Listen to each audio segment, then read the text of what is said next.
Olá, gente! Hoje eu, Ianta Kailane, juntamente com Ginásio Machado, Lívia Santos de Souza, Pedro Caíque e Victor Moreira, iremos falar sobre respiração celular, fermentação e fosforilação oxidativa. Bom, no nosso trabalho nós vamos abordar respiração celular, glicólise, ciclo de Krebs, com ênfase na importância do ciclo de Krebs, fosforilação oxidativa, cadeia transportadora de elétrons, fermentação e com ênfase nos tipos de fermentação. A respiração celular é o processo pelo qual os organismos obtêm energia para realizar as mais diversas atividades, ocorrendo dentro da mitocôndria. A mitocôndria é a organela citoplasmática que atua como usina de energia. É um processo bioquímico crucial pelo qual as células convertem nutrientes, principalmente a glicose, em energia utilizável na forma de ATP, adenosina trifosfato. Esse processo é fundamental para a sobrevivência dos organismos, uma vez que a ATP é a principal molécula de energia utilizada pelas células para realizar as funções vitais. Na respiração celular, tem a descarboxilação, que é a quebra das ligações entre os carbonos e a saída de CO2, como também tem a desidrogenação, que é a remoção dos hidrogênios da glicose em vários momentos do processo, e também a oxidação, que é a queima de hidrogênios na cadeia respiratória. Esse processo tem a liberação de energia capturada pelo sistema de ADP e ATP e a formação de água. Em condições aeróbicas, uma única molécula de glicose pode gerar até 36, 38 moléculas de ATP. Além disso, a respiração celular está ligada a outros processos metabólicos, como a fotossíntese nas plantas, onde a energia da luz solar é convertida em glicose e oxigênio, que são utilizadas na respiração celular para a produção de ATP. Essa interconexão entre a fotossíntese e a respiração celular é fundamental para a sustentabilidade da vida na Terra.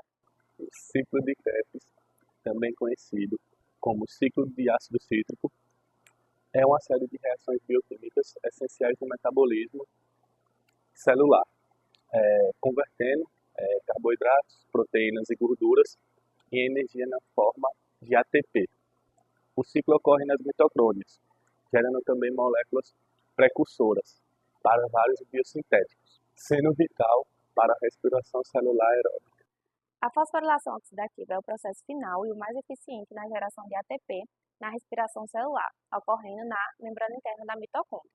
Durante esse processo, elétrons são transferidos ao longo de uma cadeia transportadora de elétrons e uma série de complexos proteicos.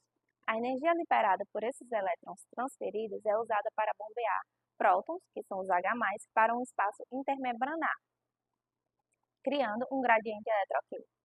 Esse gradiente eletroquímico ele impulsiona a síntese de ATP à medida que os prótons retornam à matriz mitocondrial através da ATP sintase, que é uma enzima que catalisa a produção de ATP a partir de ADP e fosfato inorgânico.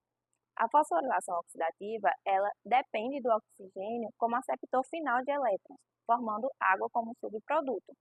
Esse processo ele é crucial, pois fornece a maior parte de ATP necessário para as atividades celulares.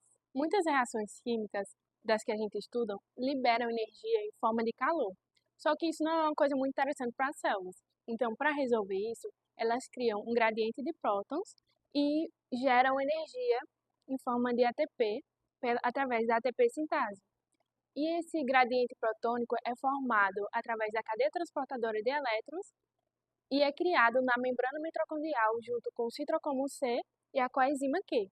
E toda essa energia que é produzida é liberada gradativamente e no final, quando o hidrogênio se junta com o oxigênio, forma água e essa cadeia transportadora de elétrons gera 38 ATPs. A fermentação é um processo metabólico que visa ali a obtenção de energia. Diferente da respiração celular, é um processo que ocorre de forma anaeróbica, ou seja, sem a presença do oxigênio. A fermentação, a princípio, ela não faz a degradação completa da glicose, o que vai gerar apenas 2 moléculas de ATP, o que é consideravelmente pouco comparado à respiração celular, que ocasiona 38 ATPs. Bom, todo esse processo de fermentação ele vai ocorrer também ali no citoplasma. Em todos os processos de fermentação só vai ocorrer 2 ATPs. Existem diferentes tipos de fermentação. A gente trouxe os dois principais, que é a fermentação láctea e a fermentação alcoólica. A fermentação láctea ocorre a conversão do ácido pirúvico em o ácido láctico. Essa conversão ela é feita por nós, pela gente, né, o tipo de fermentação que a gente faz, ela é feita pelas células musculares, quando desempenhamos alguma atividade física e a nossa musculatura ela sente ali a ausência do oxigênio, então assim entrando no processo de metabolismo anaeróbico. Esse acúmulo também de ácido lático é o que causa comumente na gente a famosa cãibra.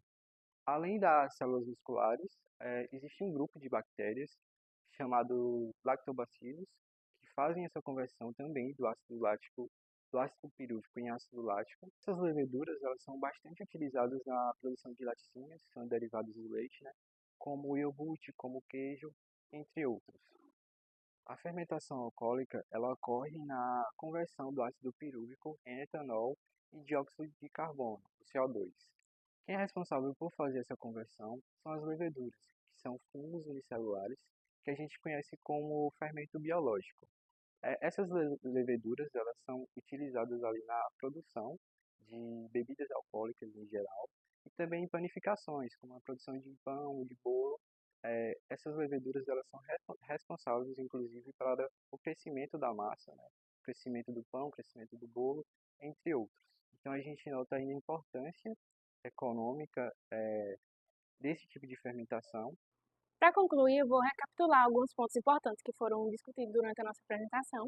Nós vimos que a respiração celular gera energia a partir da glicose e oxigênio, produzindo até 38 ATPs, água e dióxido de carbono, e que na fossilização oxidativa a cadeia de elétrons e a ATP sintase são responsáveis pela maior parte da ATP. E nós vimos também que na ausência de oxigênio, a fermentação produz apenas 2 ATPs por glicose e subprodutos com o ácido lático ou o etanol. E esses processos são essenciais para a energia celular e o funcionamento das atividades vitais.